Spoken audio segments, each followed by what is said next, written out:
Bienvenue à tous dans le flash de 18 h. Merci de suivre RTI 1. C'est la fin du 7e forum sur la coopération sino-africaine.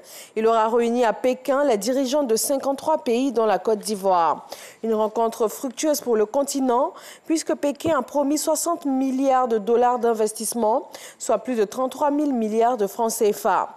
La Chine, aujourd'hui premier partenaire commercial du continent, entend consolider son influence économique mais aussi politique en Afrique.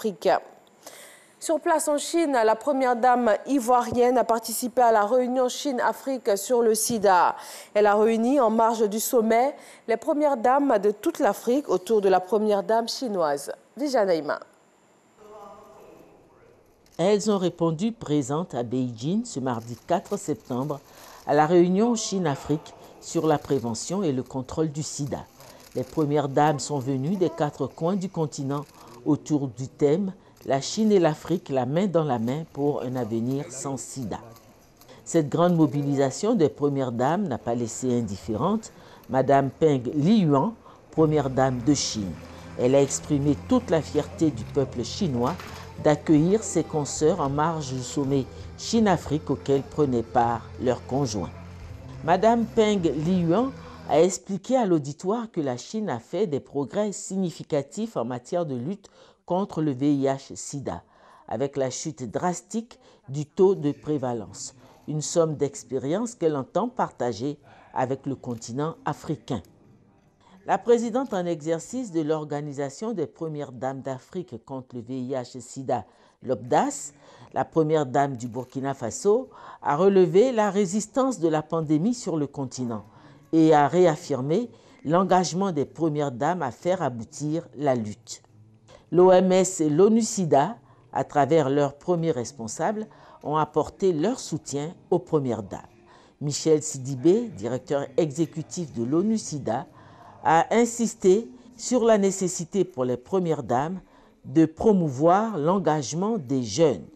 Participant à cette rencontre, la première dame de Côte d'Ivoire, par ailleurs ambassadeur spécial de l'ONU-SIDA pour le traitement et la promotion du traitement pédiatrique, s'est réjouie de la grande détermination qui est ressortie de cette rencontre.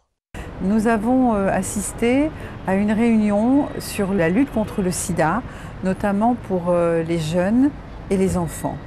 Et c'était très instructif et j'ai pu voir que toutes mes sœurs ont le même problème, à savoir comment éviter que nos jeunes ne soient contaminés par le VIH. Quelle solution pour sauver la jeunesse d'Afrique face à la propagation de la pandémie?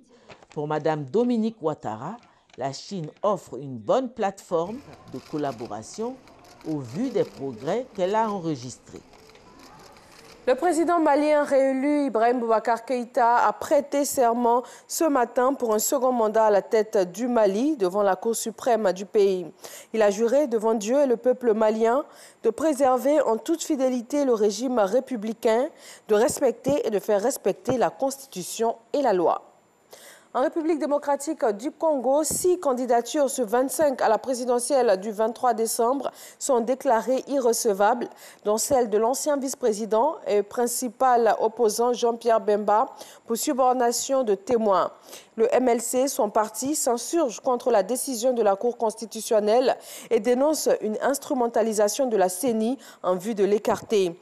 Le MLC prévient qu'il va utiliser toutes les voies du droit pour réclamer le droit de Jean-Pierre Bemba à se présenter à l'élection présidentielle. 2 départs et 2 remplacements dans le gouvernement français ce mardi. Un remaniement qui intervient une semaine après la démission surprise de Nicolas Hulot de son poste de numéro 3 de l'équipe dirigée par Édouard Philippe.